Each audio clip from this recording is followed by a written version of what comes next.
आज हम मौजूद हैं फीका लस्सी पर, जो कि आपको मिलेगा गवाल मंडी में। गूगल में सर्च पर टॉप 1 में फीका लस्सी है। 5वीं जनरेशन इस दुकान को रन कर रही है। सबसे पहले मेरे परदादा, फिर उनके बाद मेरे दादा, फिर मेरे बड़ा भाई, फिर मेरे वालिद साहब, फिर मेरा बड़ा भाई और अब मैं। तो इस तरह से जनरेशन वाइज काम चल रहा है। हमारी क्वालिटी है, इसलिए हमारा माशाल्लाह नाम भी है। लोग जोग करती हैं और स्पेशली माएँ भी आगे इधर इंजॉय करती हैं इस लस्सी को, क्योंकि ये घर में नहीं बन सकती। और ये वाहिद इस किस्म की लस्सी दुनिया में है जिसके अंदर दही का इस्तेमाल नहीं होता। ख़ास बात तो ये है कि ये यहाँ की ट्रेडिशन है।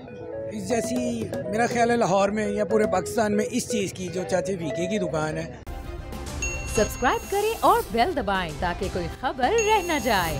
अस्सलामुअलैकुम जी, बोल न्यूज़ के साथ मैं हूं आपकी मेज़बान मरियम इकराम जी। नाज़रीन, आज मैं आपको गवाल मंडी में लस्सी पिलाने लाई हूं, जो कि पूरी दुनिया में बहुत ही फेमस है। लाहौरियों ने तो ये लस्सी पी ही हुई है, मगर पाकिस्तान के बाहर या लाहौर के बाहर से लोग आते हैं तो फीके पे लाजमी आते हैं। तो हम मौजूद हैं रफ़ीक बट लस्सी पर और चाचा फीका।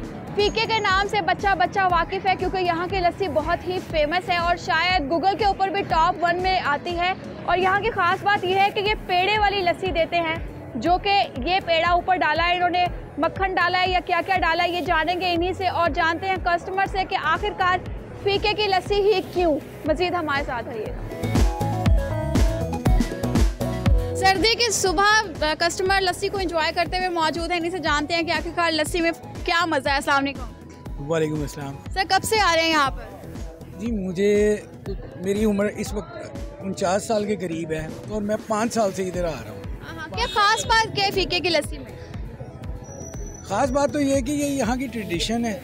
इस जैसी मेरा ख्याल है लाहौर में या पूरे पाकिस्तान में इस चीज़ की जो चाचे फीके की दुकान है, आज उनके बेटे हैं तलब, तो ये चीज़ यही मिलती है लाहौर में। और लाहौर क्या पूरे पाकिस्तान में ये कहीं नहीं मिलेगी। सर, अंदरून के बारे में कुछ कहेंगे कि अंदरून के खाने और ये लस्सियाँ कैसी होती हैं? ये आपने इतना मुश्किल सवाल किया है कि इसका जवाब देना तो बहुत मुश्किल है, क्योंकि खाने जो अंदरून के हैं वो हमारे ऐसी स्पाइस यूज़ करते हैं हमारे बड़े बुजुर्ग, जो उनकी सीना पसीना आ रही हैं। इस तरह के खाने तो पूरी दुनिया में अल्हम्दुलिल्लाह मैं को 50 मुल्क फिरा हूँ, लेकिन जब मैं जाता हूँ तो मेरा कोई ना कोई दोस्त आके फरमाइश कर देता है कि जनाब आप वहाँ से ये ले आइए, ये मसाला लेकर आना है, ये लेकर आना है। तो आप इससे अंदाज़ा लगा लें कि इसके मसाले और इसके खानों का क्या टेस्ट होगा, जिसको मैं जस्टिफाई नहीं कर सकता। और इसके लस्सी के अलावा ये चूँकि ये दूध और पेड़ों की स्पेशल लस्सी है, आपको बताया कि 50 साल तो मुझे ही हो गए शायद ये देखते हुए। मेरा ख्याल है पाकिस्तान से पहले की दुकान है ये। और जब भी आज तो आपको खैर वर्किंग डे की वजह से शायद राशना नज़र आ रहा हो, लेकिन आप जब देखेंगी छुट्टी वाले दिन लोग जोग आती हैं, अपने गोद वाले बच्चे भी अपनी गोदी में लेके आते हैं माँ बाप, और स्पेशली माएँ भी आगे इधर इंजॉय करती हैं इस लस्सी को, क्योंकि ये घर में नहीं बन सकती। दिसंबर का महीना है, हल्की हल्की सी ठंड पड़ रही है, सुबह सुबह का वक्त है और यहाँ पे मैं आपको दिखाते चलती हूँ कि ये फीके की लस्सी की एक शॉप है, जहाँ पर इधर इन्होंने बर्फ़ी रखी हुई है जो कि 550 रुपये किलो है। जाहिर सी बात है बर्फ़ी जो है वो प्योर बनी हुई बर्फ़ी है। और यहाँ पर इनके पेड़े हैं और ये लस्सी के गिलास है, साफ़ सुथरे और ऊपर ढांपा हुआ है ताकि डस्ट वगैरह यहाँ से बच सके और कस्टमर को हाइजेनिक लस्सी जो है वो मिल सके।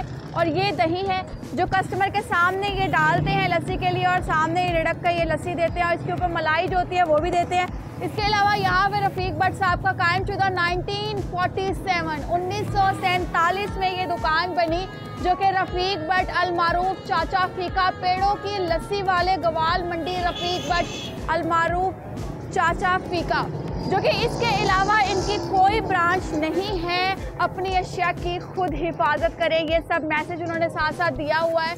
मतलब कि चाचा फीका की अभी तक ये एक ही दुकान है जो कि 1947 से चल रही है। मज़ीद हमारे साथ रहिए, हम आपको दिखाते हैं मज़ीद।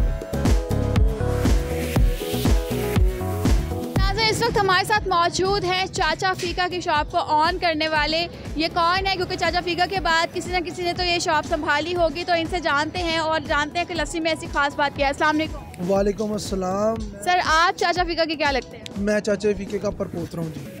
और इस दुकान को इस वक्त मैं और मेरा बड़ा भाई हमजा भट्ट जो है वो हम दोनों भाई ऑन करते हैं। और हमारी दुकान माशाल्लाह 1947 से इसी जगह पे इसी मकाम पे कायम शुदा है। फ़िलहाल हमारी इसके अलावा कोई ब्रांच नहीं है और माशाल्लाह सबसे पहले ये हमारी 5वीं जनरेशन इस दुकान को रन कर रही है। सबसे पहले मेरे परदादा, फिर उनके बाद मेरे दादा, फिर मेरे बड़ा भाई, फिर मेरे वालिद साहब, फिर मेरा बड़ा भाई और अब मैं। तो इस तरह से जनरेशन वाइज काम चल रहा है। माशाल्लाह अच्छा काम, अल्लाह पाक ने काफ़ी इज़्ज़त दी है। तो तकरीबन हम 1947 से यहाँ पे बैठे हुए हैं और हमारे बड़ों ने इसी अड्डे पे काम शुरू किया और फ़िलहाल इसके अलावा हमारी और कोई ब्रांच नहीं है। सर, अगर मैं आपसे पूछूं कि लस्सी तो हर जगह मिल जाती है, तो आखिरकार चाचा फीका की ही लस्सी क्यों? चाचा फीके की लस्सी इसलिए माशाल्लाह फेमस है। पहली रीज़न तो ये हमारी पेड़ों की लस्सी। सेकंड रीज़न ये है कि लोगों ने लस्सियों के लिए मशीनें लगा ली। हमने अभी तक इस वक्त इस तरह का कोई प्रोसीजर नहीं किया। अभी भी जो भी चीज़ है हमने अपने कल्चर, अपने हेरिटेज को मेंटेन किया हुआ है और हम आज भी हाथ के साथ ही लस्सी तैयार करते हैं, उसी तरीक़ेकार के साथ करते हैं। और दूसरी बात है क्वालिटी। लोगों को दूध क्वालिटी का नहीं मिलता, लोग दूध के पैसे नहीं खर्च करते। हमारा माशाल्लाह अपना डेयरी फार्म है, हमारे बड़ों की मेहनत है जिसकी वजह से आज हम खा रहे हैं और हमारी क्वालिटी है, इसलिए हमारा माशाल्लाह नाम भी है। तो ये पेड़े वाली लस्सी का क्या कॉन्सेप्ट है? क्या है ये पेड़ा? किस चीज़ का पेड़ा है? पेड़ों वाली लस्सी का कॉन्सेप्ट ये है कि हम पेड़े जो होते हैं हम खोए से बनाते हैं, उनको हम गोटा लगाते हैं। गोटे का मतलब है उसको ग्राइंड करते हैं और जब तक वो अपना मक्खन ना छोड़ दें तब तक हम उसकी लस्सी तैयार नहीं होती। और कॉमन सेंस वाली बात है, जिस खोए में से मक्खन निकला है इसका मतलब कि वो फुल फैट या फुल क्रीमी मिल्क है। इट्स मीन्स कि अपनी क्वालिटी में पूरा उतरता है, तो उसकी लस्सी में से मक्खन निकल रहा है ना। क्योंकि जिस खोए में जान ही नहीं होगी इसमें से मक्खन भी क्या निकलेगा, वो क्वालिटी भी बंदा आगे से कस्टमर को क्या देगा। तो जो हमारी मेन जो चीज़ है जिसकी वजह से हमारी पेड़ों से चलती है उसका मक्खन है, उसके ऊपर खोए की टॉपिंग है, नेक्स्ट उसके नीचे सरदाई है। और ये वाहिद इस किस्म की लस्सी इस दुनिया में है जिसके अंदर दही का इस्तेमाल नहीं होता और इसकी तसीर ठंडी है और कई माशाल्लाह काफ़ी इसके फ़ायदे हैं जिसकी वजह से ये लस्सी हमारी माशाल्लाह बहुत फेमस है। तो सर, यहाँ पर आपने दही भी रखा हुआ है, ये किस काम आता है? दही की लस्सी भी हमारे पास माशाल्लाह मौजूद है। दही की लस्सी मौजूद है, पेड़ों की लस्सी मौजूद है, दही और खोए वाली लस्सी मौजूद है। ये माशाल्लाह हमारी जो स्पेशलिटीज़ हैं, हम सब हर किस्म की चीज़ हमने रखी हुई है माशाल्लाह।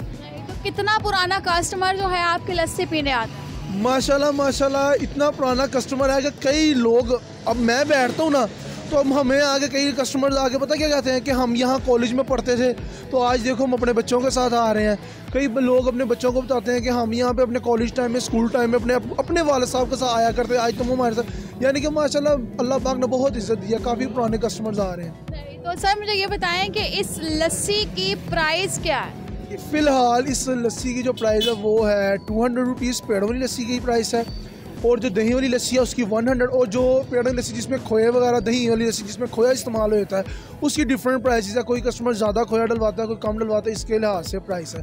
और अगर कोई कस्टमर, कोई होता ही है कि कई कस्टमर्स को अंदरून में आने से काफ़ी मसला होता है, तो वो कस्टमर ईज़िली गूगल मैप से मेरा नंबर ले ले, 0302 9527 943 है मेरा पर्सनल नंबर है। इस पर कॉन्टैक्ट कर से ईज़िली आ सकता है, कोई मसला नहीं। हम उसको लोकेशन भी शेयर कर देते हैं, इसमें कोई इशू नहीं। तो सर मुझे ये बताएं कि जो लस्सी है आपकी बहुत फेमस है, तो ये पीने के लिए कस्टमर कितने बजे उठता है और कितने बजे यहाँ? देखें जी माशाल्लाह, मैं और मेरा भाई जो है ना, हम तकरीबन रात को 3, साढ़े 3, 4 बजे इतने बजे तक हमारी लस्सी तैयार हो जाती है। 4 बजे समझ लस्सी स्टार्ट होती है। फिर मैं और मेरा भाई हम जो होते हैं 12-1 बजे तक, इतने बजे तक हमने लस्सी सेल करनी होती है अपनी। तो इतनी देर के अंदर हम लस्सी, क्योंकि सारा दिन तो हम काम कर नहीं सकते, तो जिसकी वजह से हम इतने टाइम के दौरान में लस्सी सेल करते हैं और माशाल्लाह अच्छा काम है, अल्लाह पाक ने काफ़ी इज्जत दी हुई है। कस्टमर जो है उसका फ्लो कितने बजे आपके पास स्टार्ट हो जाता है? देखें जी डिफरेंट टाइमिंग है। मसलन जो लोग रात को सैर व तफरीह के लिए निकलते हैं वो तो सुबह 3 बजे 4 बजे सुबह आते हैं, ठीक है। उसके बाद मार्केट टाइम, उसके बाद वॉक टाइम, जिम टाइम शुरू होता है, वो कस्टमर 7-8 बजे आते हैं। फिर 10 बजे जाके मार्केट का टाइम शुरू होता है जिन लोगों ने मार्केट्स में जाना। यानी कि इतनी देर के अंदर माशाल्लाह काम जो होता है ना, डिफरेंट जो तरीक़ेकार से चलता रहता है, कोई मसला नहीं, फ्लो होता रहता है कस्टमर्स का। अच्छा, फीका साहब जो थे उनको तो लस्सी बनानी आती थी, क्या आप लोगों को लस्सी बनानी आती है? ज़ाहिरी बात है, हमारे पैदा होने से पहले हमारे माशाल्लाह बुजुर्ग ये काम कर रहे हैं, तो हम तो यही कहेंगे कि हमारे खून में लस्सी बनाना, इसमें कोई इतना इशू, कोई छोटे होते से देखते आ रहे हैं। फिर हमें बड़ों ने भी सिखाया है कि इस चीज़ को इस तरह मेंटेन करना है, इसको यूँ मेंटेन करना है, क्योंकि ज़ाहिरी बात है घर का काम है, तो इतना कोई मुश्किल नहीं है, हमें आती है लस्सी करनी, कोई इतना इशू नहीं है इसका। अच्छा सर, शहर अंदरून में ये इशू आता है कि सिटिंग नहीं होती है, तो आपने भी एक लंबा सा फट्टा लगाया हुआ है दुकान के आगे, तो लोग एतराज़ नहीं करते? देखें जी, मैंने आपको पहले भी कहा, हेरिटेज कल्चर जो हमने वो मेंटेन किया हुआ है। अब ये बात नहीं, अब देखें अब हमारे पास एक जगह ही इतनी है तो हम उसको किस तरह बढ़ाएं। अब ये अंदरून है, कोई बाहर वाली साइड है तो चलो बंदा कहता है अब ये प्लाजा है, उसके आगे पार्किंग है, ईच एंड एवरीथिंग। अब जो हमारा कल्चर है, जो हमें जितनी जगह मिली हमने उसको उतने ही इस्तेमाल में करना है। और वैसे भी बंदा अंदरून में आए और खड़ा होकर खाना ना खाए तो इस चीज़ का मज़ा तो नहीं ना आता। अगर बैठ के खाना खाना तो बंदा पीसी होटल जाए, वारी जाए, इनमें जाए। तो ये इन चीज़ों का अलग ही जो है कि बंदा खड़े होकर लस्सी, और वैसे भी लस्सी को कौन सा पीने में टाइम लगता है। इसके अलावा अब कोई ब्रांच बनाने का इरादा है? देखिए जी, अल्लाह पाक खैर रखे। फ़िलहाल तो माशाल्लाह यहाँ पे इतना काम है कि फ़िलहाल में बाहर जाने की कोई ज़रूरत, लेकिन काफ़ी कस्टमर्स की फरमाइश है। चले देखेंगे वक्त के साथ साथ अगर ज़रूरत पड़ी तो हमारे माशाल्लाह दुकान का नाम है, क्यों नहीं इंशाल्लाह ताला मेंटेन करेंगे बाहर वाली साइड पे भी। तो फ़िलहाल इसके अलावा हमारी भी कोई ब्रांच नहीं है, ग्वाल मंडी रेलवे रोड के अलावा।